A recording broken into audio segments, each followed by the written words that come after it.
Hi my dear students and respected teachers. ముందుగా మన ఛానల్ని ఆదరిస్తున్నటువంటి మీ అందరికీ కూడా పేరు పేరున ధన్యవాదాలు తెలియజేసుకుంటున్నాను. మన ఛానల్ 10K సబ్స్క్రైబర్స్ 10,000 మంది సబ్స్క్రైబర్స్ పూర్తి చేసుకుంది. ఈ సందర్భంగా మీ అందరికీ ప్రత్యేక ధన్యవాదాలు. ఈ రోజు మన వీడియోలో 10th క్లాస్ 2025-26 ఎగ్జామ్ రాస్తున్నటువంటి విద్యార్థులకు ఎంతగానో ఉపయోగపడేటువంటి వీడియో ఇది. తప్పకుండా చూడండి. 11th క్వశ్చన్ కింద ఉపవాచక నుండి 2 క్వశ్చన్స్ అడుగుతాడు. ఒకటి దోకలాకార్, 2 అనోఖా ఉపాయం నుండి రావడం జరుగుతుంది. సో మొదటి ప్రశ్నగా మనం దోకలాకార్ ఏదైతే ఉందో దానిని మనం నేర్చుకున్నట్లయితే 4 మార్క్స్ అనేవి రావడం జరుగుతుంది. ఎన్ని మార్క్స్ రావడం జరుగుతుందండి? 4 మార్క్స్. సార్ దోకలాకార్ ఎన్ని ప్రశ్నలు ఉన్నాయి? 3 ప్రశ్నలు ఉన్నాయండి. అరుణ और चित्रा का स्वभाव ఒక ప్రశ్న, చిత్ర విదేశ్ జాకర్ క్యా కియా సెకండ్ క్వశ్చన్, అలాగే మూడోది అరుణాకి మమతా పర్ అప్నే విచార్ వ్యక్త కీజియే అనేటువంటి 3 ప్రశ్నలు ఉన్నాయి. అయితే ఇక్కడ రెండో ప్రశ్నగా చిత్ర విదేశ్ జాకర్ క్యా కియా అని మాత్రమే న్యూ టెక్స్ట్ బుక్ లో ఉంది.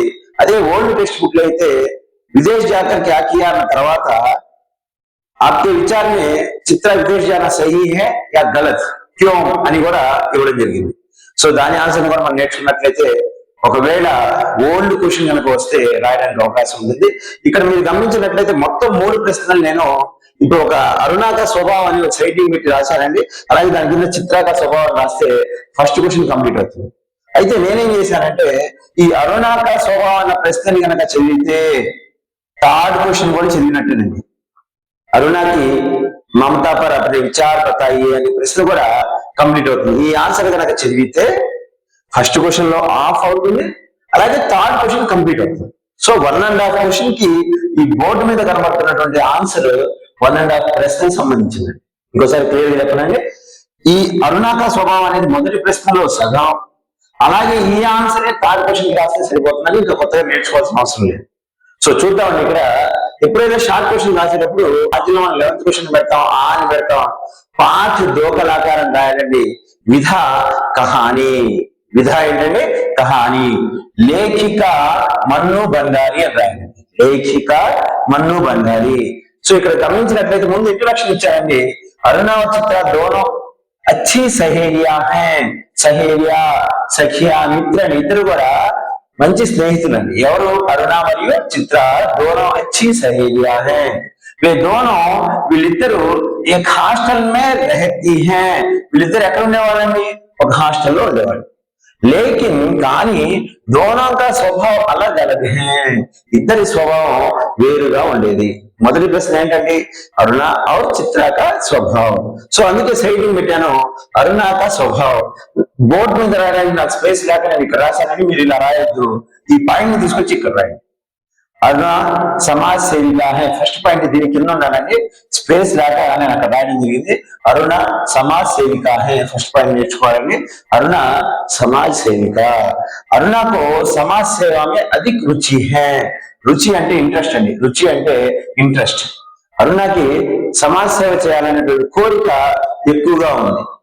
బస్తీకే గరీబ్ బచ్చోంకో, బస్తీకే తను ఉండేటువంటి ఆ ప్రాంతానికి సంబంధించినటువంటి ఆ కాలనీకి సంబంధించినటువంటి గరీబ్, గరీబ్ అంటే పేద అండి, పూర్ పిల్లలకి శిక్ష దీక్ష దేనే అరుణ అప్నా సమయ బితాతి హై.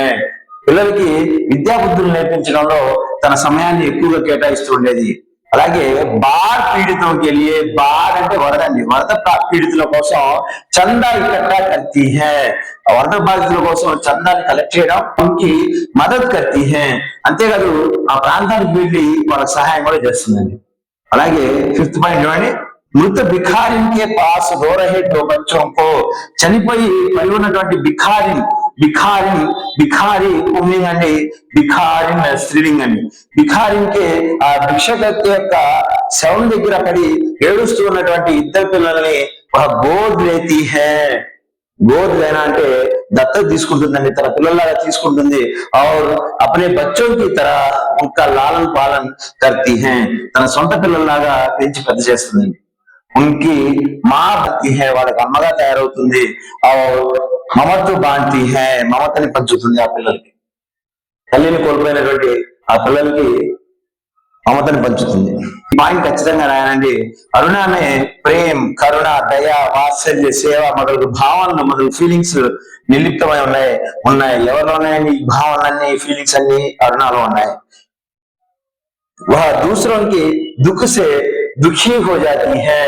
ఇతరుల యొక్క దుఃఖాన్ని చూసి అరుణ దుఃఖితురాలైపోతుంది. ఇది అరుణ యొక్క స్వభావం అండి. ఇదంతా కూడా అరుణ యొక్క స్వభావం. ఇప్పుడు చివరిలో మీరు థర్డ్ క్వశ్చన్ కనుక రాస్తున్నట్లయితే అరుణకి మమతా पर अपने विचार व्यक्त कीजिए అంటే ఈ పాయింట్ మనం యాడ్ చేసుకోవాలండి. ఈ ప్రకారం అరుణ ఏక్ మమత్వాది. ఈ విధంగా అరుణ ఒక మమత నిండినటువంటి దయామయి, దయకూడినటువంటి और స్నేహశీలిగా అలాగే और उत्तम सेविका के रूप में हमारे सामने ఉపస్థిత్ होती है. ఈ విధంగా ఉత్తమమైన సేవకురాలుగా మనం ముందుకు ఆ క్యారెక్టర్ అనేది రావడం జరిగింది. ఇది థర్డ్ క్వశ్చన్ రాసేటప్పుడు యాడ్ చేసుకోవాలండి. ఇంతవరకు రాస్తే ఫస్ట్ క్వశ్చన్ లో హాఫ్ కంప్లీట్ అవుతుందండి. దీని తర్వాత మనం చిత్రాక స్వభావాన్ని సైడింగ్ పెట్టి చిత్ర స్వభావం రాస్తాం. అదే పాయింట్స్ మనం సెకండ్ క్వశ్చన్ ఉపయోగిస్తాం. సో దాంతో ఈ ఒక్క ప్రశ్న ఆన్సర్తోనే మనం 3 ప్రశ్నలకి సమాధానం రాయొచ్చు. కాబట్టి ఈ సమాధానాన్ని స్క్రీన్ షాట్ తీసుకోండి. 1-2 సార్లు మళ్ళా వీడియో చూడండి, పాయింట్స్ నేర్చుకోవడానికి ట్రై చేయండి. ఒకవేళ మీరు స్లో లెర్నర్స్ అయితే వీటిని షార్ట్ గా నేర్చుకోండి. అరుణ समाज सेविका है, समाज सेवा में अधिक रुचि है, गरीब बच्चों को शिक्षा दीक्षा देती है, बाढ़ पीड़ितों की मदद करती है. ఇలా షార్ట్ చేసుకోండి ప్రశ్నని. అర్థమైంది కదండి. నెక్స్ట్ చిత్రాక స్వభావం చూద్దాం. ఫస్ట్ క్వశ్చన్ లో హాఫ్ పార్ట్ చూసామండి, అలాగే థర్డ్ క్వశ్చన్ చూసాం. ఇప్పుడు మనం చూడబోతున్నది ఫస్ట్ క్వశ్చన్ లో రిమైనింగ్ పార్ట్ అండి. ఇక్కడ వరకు ఫస్ట్ క్వశ్చన్ లో రిమైనింగ్ పార్ట్. ఈ మిగిలింది సెకండ్ క్వశ్చన్ కి యాడ్ చేసుకోండి. దీంతో 1, 2, 3 క్వశ్చన్స్ కూడా కంప్లీట్ అవుతాయి. మళ్ళీ ఇంకోసారి చెప్తున్నానండి. ఫస్ట్ క్వశ్చన్ ఏదైతే మనం స్క్రీన్ షాట్ తీసుకున్నామో ఆ స్క్రీన్ షాట్ తీసుకున్నది ఫస్ట్ క్వశ్చన్ హాఫ్ పార్ట్ మరియు థర్డ్ క్వశ్చన్ ఆన్సర్. ఇప్పుడున్నది ఫస్ట్ క్వశ్చన్ యొక్క సెకండ్ పార్ట్. ఇక్కడ దాకా ఫస్ట్ క్వశ్చన్ కంప్లీట్ అవుతుందండి. అలాగే ఇది సెకండ్ క్వశ్చన్ కూడా ఇది కూడా యాడ్ చేసుకుంటే సెకండ్ క్వశ్చన్ అవుతుంది. సో సెకండ్ క్వశ్చన్ ఏంటి, చిత్ర విదేశ్ జాకర్ క్యా కియా అన్నప్పుడు ఇది రాస్తామండి. అలాగే ప్రీవియస్ టెక్స్ట్ బుక్ లో దానికి యాడ్ క్వశ్చన్ ఉందండి. आपके राय में చిత్ర విదేశ్ जाना सही है या गलत, क्यों చిత్ర విదేశాలకు వెళ్ళడం కరెక్టా కాదా, ఎందుకు అనేది కూడా మన అభిప్రాయం చెప్పమన్నారు. అది ప్రీవియస్ టెక్స్ట్ బుక్ లో క్వశ్చన్ ఉంది, కానీ న్యూ టెక్స్ట్ బుక్ లో ఆ పార్ట్ లేదండి. అయినా కూడా మీరు ఇది రాసే ప్రయత్నం చేయండి. సో ఇదంతా నేర్చుకున్నట్లయితే సెకండ్ క్వశ్చన్ కూడా పూర్తవుతుంది. అలాగే ఫస్ట్ క్వశ్చన్ లో సెకండ్ పార్ట్ కూడా పూర్తవుతుంది. ఒక 2 స్క్రీన్ షాట్లు 3 ప్రశ్నలకి ఆన్సర్ గా మనకు ఉపయోగపడతాయి. సో దీన్ని విద్యార్థులు నేర్చుకునే ప్రయత్నం చేయండి. ఫుల్ మార్క్స్ మీకు 4 మార్క్స్ రావడానికి అవకాశం ఉంటుంది. సో దీన్ని చూద్దామండి ఒకసారి. ఇది ప్రీవియస్ రాసేసామండి. ఫస్ట్ పార్ట్ లో రాసేసాం. చిత్ర కా స్వభావం. చిత్ర ధనీ బాప్ కి ఇక్లౌతి పుత్రి హై లేదా బేటీ హై. చిత్ర ధనవంతులైన తండ్రికి ఒక్కగానొక్క కుమార్తె. చిత్ర చిత్రకారిణి హై. చిత్ర చిత్రకారిణి. అలాగే చిత్రకళమే అధిక రుచి హై. చిత్రాలు వేయడం అంటే చిత్రానికి చాలా ఇంట్రెస్ట్. చిత్ర విదేశ్ జాకర్, ఇది ఇంపార్టెంట్ అండి. చిత్ర విదేశ్ జాకర్, చిత్ర విదేశానికి వెళ్ళి తన్ అంటే దేహ అంటే కాయ శరీర్, తన్ దేహ కాయ శరీర్ బదన్ అని కూడా నచ్చండి. మన్ చిత్ హృదయ దిల్ ఉర్ తన్ మనసే తన్మన్ అనేది ద్వంద్వ సమాసం అవుతుందండి. చిత్ర విదేశానికి వెళ్ళి తన కాన్సన్ట్రేషన్ అంతా చేసి అపని కళకు తన చిత్రకళని నిఖార్ దేనా అంటే ఎటువంటి దోషం లేకుండా అద్భుతంగా తీర్చిదిద్దుకుంది. అంటే తను వేసేటువంటి ఆ చిత్రాలు అద్భుతంగా తయారవడం జరిగింది. ఎలా జరిగినాయండి, తను పూర్తిగా కాన్సన్ట్రేషన్ చేయడం ద్వారా తన్ మనసే अपनी कला को निखार दिया. विदेश में उसके चित्रों की धूम मच गई. ధూమ్ మచన అంటే బాగా పాపులర్ అవడం అండి, సందడి చేయడం మొదలుపెట్టి విదేశాల్లో తను వేసినటువంటి చిత్రాలన్నీ కూడా బాగా విపరీతమైనటువంటి హిట్ అవడం జరిగింది. భిఖారిన్ భిక్షగత్తె और तो अनाथ बच्चों का భిక్షగత్తె మరియు తన అనాథ పిల్లల యొక్క ఒక చిత్రాన్ని వేసింది. దాని టైటిల్ ఏం పెట్టిందండి, శీర్షక్ అంటే టైటిల్ అండి. శీర్షక్ అంటే టైటిల్, ఏమని టైటిల్ పెట్టిందండి, అనాథ అనే టైటిల్. ఆ చిత్రం అయితే శీర్షక్ వాళ్ళ చిత్ర అనేక్ ఏక్ ఆపోజిట్ అనేక అండి. ప్రతియోగితామే కాంపిటీషన్స్ లో, ప్రతియోగిత అంటే కాంపిటీషన్స్ అండి. ప్రథమ పురస్కార్ పాచుకా థా. అక్కడ విదేశాల్లో ప్రతి కాంపిటీషన్ లో కూడా ఈ చిత్రం ప్రథమ పురస్కారాన్ని పొందేది. उस चित्र की प्रशंसा में ఆ చిత్రాన్ని చూసిన వాళ్ళు ఆశ్చర్యచకితులయ్యే వాళ్ళు, దాన్ని పొగుడుతూ అందరూ కూడా అఖబార్కే కాలం భర్ గయే. ఆ చిత్రానికి సంబంధించి అనేక ఆర్టికల్స్ న్యూస్ పేపర్స్ లో, అఖబార్ అంటే న్యూస్ పేపర్ అండి, అనేక న్యూస్ పేపర్స్ లో అక్కడ పబ్లిష్ అవ్వడం జరిగింది.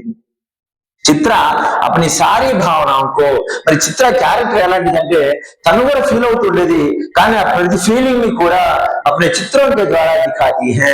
కానీ తన ప్రతి భావనని తన చిత్రం ద్వారా దిఖాతీ థీ, తన చిత్రాల ద్వారా తెలియజేస్తూ ఉండేది. ఎవరు? చిత్ర. ఇది చిత్ర స్వభావం.